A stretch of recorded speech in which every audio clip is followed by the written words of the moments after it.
Surprise. I bet you thought you'd seen the last of me. You would think I set an orphanage of children on fire the way some people are reacting about a temporary pause of this show. But guess what? It's not going anywhere, and neither am I. It might be a different frequency than both of us are used to, but it lives on. And if there's one thing I've learned in this short hiatus, it's that absolutely no one else can do pop culture stories in the conservative space the way that I can, especially when it comes to Taylor Swift. Some of you have embarrassed yourselves for real. You have no idea what you're talking about. To answer your question, yes, POPlitics is back on Instagram. It is still on YouTube too, but we're bringing it back here since that's where the OG CUTEservatives prefer it. There's gonna be no more whining and no more complaining. There will be no specific day or time, just when the mood strikes me, so keep your notifications on and your snacks ready at a moment's notice. Be prepared! Today we're discussing the breaking Glen Powell news that gave me an out-of-body experience. Don Jr. asking conservatives to go easy on Bud Light, why you must watch Netflix's Beef, and no, I don't mean their beef with us after the Love is Blind live reunion debacle, I mean the show, the era of Coachella being over, and I will tell you what I think about Taylor Swift and Joe Alwyn's breakup, since a lot of you were curious about my opinion on that. I'm Alex Clark, and this is POPlitics. Shut up. No way. Get over here now. I think I own 3 DVDs, The Brave Little Toaster, Thumbelina, and Twister. It's called Taste. Only some of you have it. Let's go!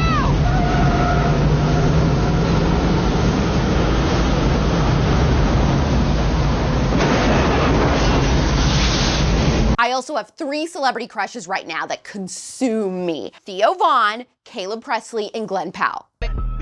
I couldn't keep up. The toothpick sends me into orbit. When Glen announced that he would be co-starring in the new Twister remake with Daisy Edgar Jones, I believe only the Holy Spirit could have been responsible. I will be insufferable when this movie comes out. The combo between this and then the rom-com he's filming with Sydney Sweeney, I'm gonna be in a Glen Powell coma. I'm too sexy for this syrup, too sexy for your girl, too sexy for... I hope they keep the little bits of humor in the new Twister like the original had, and if that's the case, Glen has the perfect personality and comedic timing for that. Daisy Edgar Jones is also a really interesting choice. We've gotten to see her in Where the Crawdads Sing and Fresh on Hulu recently. She can definitely hold her own in a thriller, and she also just has the look of a girl who was born and bred in Kansas or Oklahoma. What do you mean by that? Like, she's got the Tornado Alley flavor, if you will. She definitely knows her way around a basement. I thought we could celebrate. No clue when the new Twister is coming out, but it will be one of those few times that I beg everyone to go to the theater to see it opening night so that we can pretend we're going together. Here we go.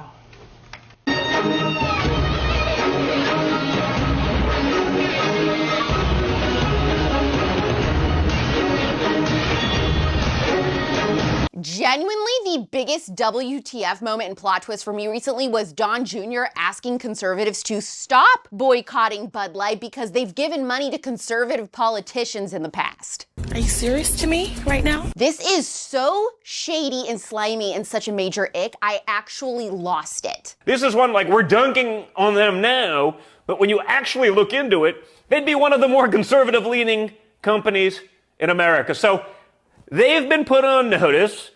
I'm leaving them alone. I think you should probably do the same. This is some establishment bought and paid for behavior and unbelievably disappointing. Compare what Don Jr. said to what Governor DeSantis said about the situation. You tell me whose stance you prefer. The people also side with us on wanting to see an economy where businesses focus on their core missions rather than indulging in woke political activism. And what you see happening, and look, some of it's annoying, some of it they're virtue signaling, and it is grating, and honestly, I think, what's going on here, you see Bud Light and doing all this stuff. But some of this stuff, I think, is really insidious. When you look at movements like ESG, environment, social governance, what they are trying to do is they're trying to hijack corporate power in order to advance an ideological agenda. We have done an amazing job with this boycott. Anheuser-Busch is sweating, which is clearly why they asked Don Jr. to make this video. This is one of the most important cultural victories that we have achieved in recent years as conservatives, and Don's statement, in my opinion, is totally whack, and we should ignore it. Hey, you know, we both had a few drinks. So let's just forget about it. If you want to watch the best original Netflix series of all time, watch Beef immediately. Is this about the piss? The piss? If it's about the piss, just say it's about the piss. Well, you know what? Yeah, maybe in a way it is about the piss. Because Yeah. George, he pissed in the house that I bought. All by myself, that house that I don't even get to enjoy because I'm always busy working. When do I get to enjoy something, huh? Who's gonna buy Amy something? Amy is. It's a drama comedy, so think White Lotus meets Big Little Lies. It's about a rich California mom and poor single guy who get into a road rage fight in a parking lot, and then they spend the next year trying to ruin each other's lives. You will put your entire life on hold so you can finish this. It is some of the best writing and acting that I have seen in forever, hence why I said Big Little Lies, White Lotus vibes. Do not text on the job. Who is that? Her name's Kayla.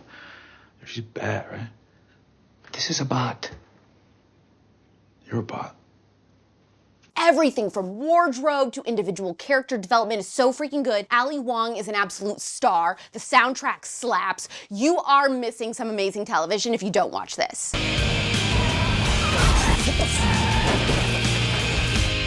What are you doing? Stop. I have a very full life that I'd love to get back to. I'm gonna find you and take what little you have. Coachella was this weekend, but did you even know?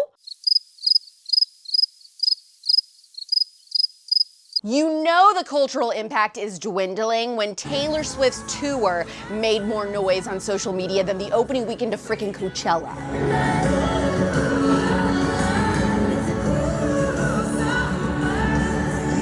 The entire thing has become a networking event for wannabe influencers. I don't even see as many stars showing up and showing out. The only person whose wardrobe I was super impressed with was freaking Dixie D'Amelio, and I hate her, and all TikTok people for that matter. That's how far we've fallen. Emma Chamberlain, of all social media stars, should have owned this event, and she was a snooze. Kendall Jenner didn't even post anything. Vanessa Hudgens just didn't even go. It's just a ghost town. It feels like everyone who goes now is a tryhard, and that's even more evidenced by the amount of D-list influencers who don't even go, but they pretend like they do. Most influencers, or a lot of influencers, don't even go to Coachella, and I think that this is such a wild fact. They'll go out to the desert, get like an Airbnb, stay with someone, get their outfits, get their hair, get their makeup, post up Coachella day 1, Coachella day 2, and they don't go to the festival. They don't have wristbands. They just drive their little butts out to the desert to take Instagram photos, make TikToks, get ready with memes, whatever, and then they drive back, and that's it.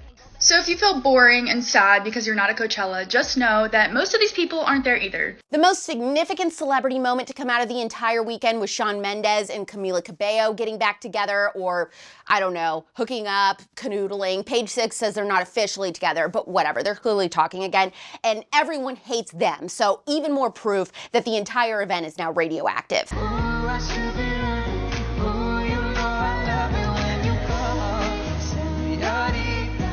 Speaking of Taylor Swift, by far the #1 topic y'all asked me to give my thoughts on was the Taylor Swift-Joe Alwyn breakup. After 6 years together and 5 albums, they called it quits. Now, the talking points from her team to the media have been that it was her idea. Demoine NT posted something interesting saying that a source said Joe was growing more distant in the months leading up to the tour. He asked if Taylor would agree to going on a break from each other during it. She agreed, she seemed cool with it, and then all of a sudden, unbeknownst to her, the news is saying they've broken up. Demoine speculated that maybe Joe took the opportunity to leak the news, basically just having the media break up with her for him. Literally no one knows. I think all of that is water under the bridge at this point, and what everyone really is interested in talking about is the reason why. How could someone you'd marry with paper rings, that you're tied to with an invisible string, who you wrote the freaking line, "Give you my wild, give you a child" about, not be the one after all?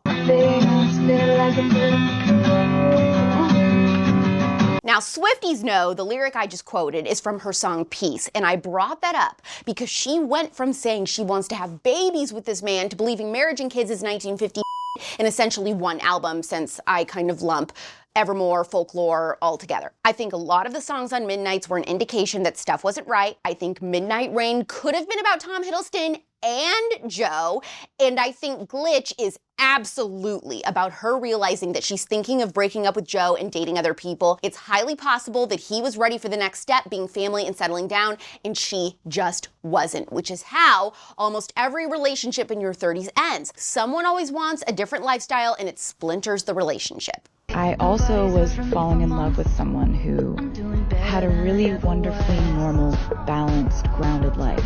I did think he seemed boring and that he had a completely different personality than Taylor, and maybe that worked for a while, but I have a very negative outlook when it comes to trying to date your opposite, and I actually believe it rarely works out. I think you gotta date someone very similar to you, different hobbies maybe, but similar personality. And if you really break down the relationship, the entirety of it was almost completely in some sort of lockdown, either from the pandemic or her hiding from the press after she was canceled for a year. He got a blip of tour life with Rep, but her fame has skyrocketed even more since then. And I think that Joe enjoys acting for the true art of it, not the fame, and all of that is a big turnoff to him. I have this feeling that she's going to go through kind of a hoe phase after this tour, but you didn't hear it from me.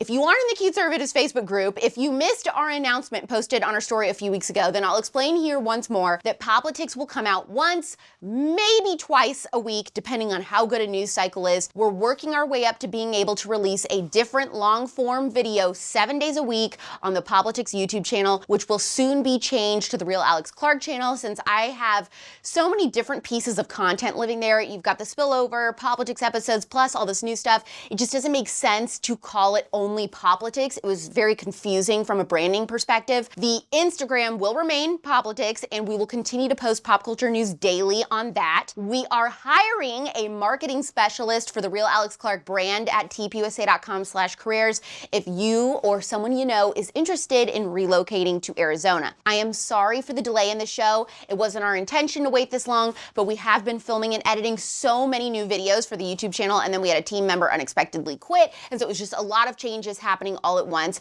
I never forgot about you. I read every single comment. I know what you're thinking about everything at all times, and I know when you're happy and I know when you're sad. I'm like Santa, but less rotund. Even if you didn't enjoy YouTube before, I think you will like the new things that we've been coming out with there. It's just a completely different experience and a way to hear my in-depth thoughts on certain topics and just other videos that are really funny. It's pop culture without the propaganda. I'm Alex Clark, and this is POPlitics.